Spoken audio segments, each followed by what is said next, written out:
మన భారతదేశ చరిత్రలో ఎన్నడూ దేశ ప్రజలు ఊహించని విధంగా 2 కేసుల్లో సెషన్స్ కోర్టులు ఇచ్చిన తీర్పులు యావత్ భారతదేశ ప్రజల్ని ఆలోచించేటట్టు చేశాయి. ఒకే రోజు 2 సెషన్స్ కోర్టులు 2 కేసుల్లో ఇచ్చిన తీర్పులు అవి ఏ విధంగా ఉన్నాయంటే, first Calcutta RG Kar medical college doctor అత్యాచారం కేసులో దోషి సంజయ్ రాయ్కి కలకత్తా సెషన్స్ కోర్ట్ జీవిత ఖైదు విధించింది, 50,000 జరిమానా విధించింది.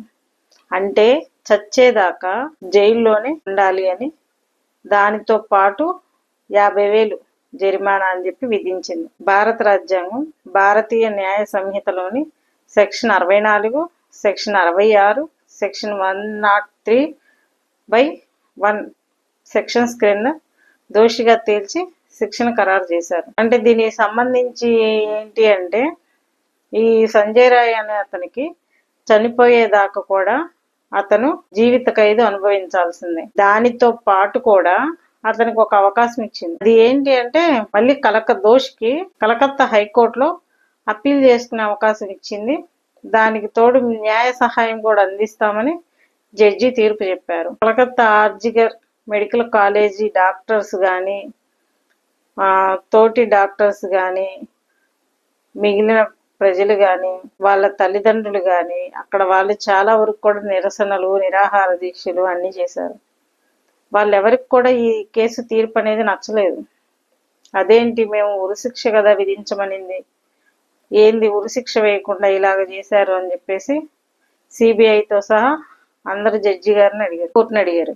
ఆ కోర్టు ఏం చెప్పింది అంటే, ఇది అత్యంత అరుదైన నేరం కాదని, అందువల్ల దీనికి జీవిత ఖైదు ఖరారు చేశామని చెప్పేసి చెప్పారు. ఒక డాక్టర్ తను రేప్ చేయబడి హత్య చేయబడింది, అది అత్యంత అరుదైన నేరం కాదు అని చెప్పేసి ఎలా చెప్తున్నారు? ఇంకొకటి, కేరళలో 20 ఏళ్ళ అమ్మాయి తన ప్రియుడికి విషం, ఒక ఆయుర్వేద టానిక్ లో విషయం కల్పించింది. అది అత్యంత నేరం కింద పరిగణలోకి తీసుకోవాలని చెప్పేసి అక్కడ ఆ అమ్మాయికేమో ఉరిశిక్ష ఖరారు చేశారు. ఇక్కడ ఈ సంజయ్ రాయ్కి వచ్చేసరికి జీవిత ఖైదు ఖరారు చేశారు. ఇక్కడ ఇచ్చింది 2 కోర్టులు, కేసులు 2.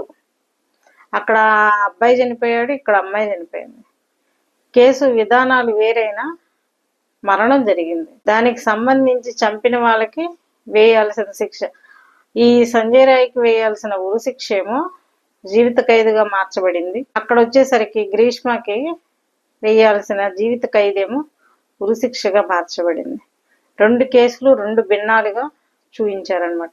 మన భారతదేశం మొత్తం ఆలోచించాల్సిన విషయం ఏంటి అంటే, ఈ సంజయ్ రాయ్కి మళ్ళీ హైకోర్టులో అప్పీల్ చేసుకునే అవకాశం ఎందుకు ఇచ్చారు? అతను నేరం చేశాడు అని చెప్పి సాక్ష్యాధారాలతో రుజువు చేయబడింది.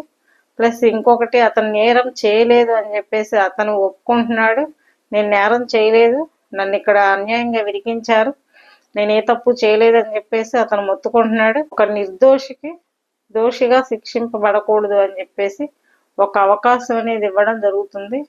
ఇది గుర్తించాల్సిన విషయం. బెంగాల్ ప్రభుత్వానికి హత్యకు 10 లక్షలు, అత్యాచారానికి 7 లక్షలు, కలిపి 17 లక్షలు తల్లిదండ్రులకు చెల్లించాల్సిందిగా కోర్టు తీర్పు అనేది ఇచ్చింది.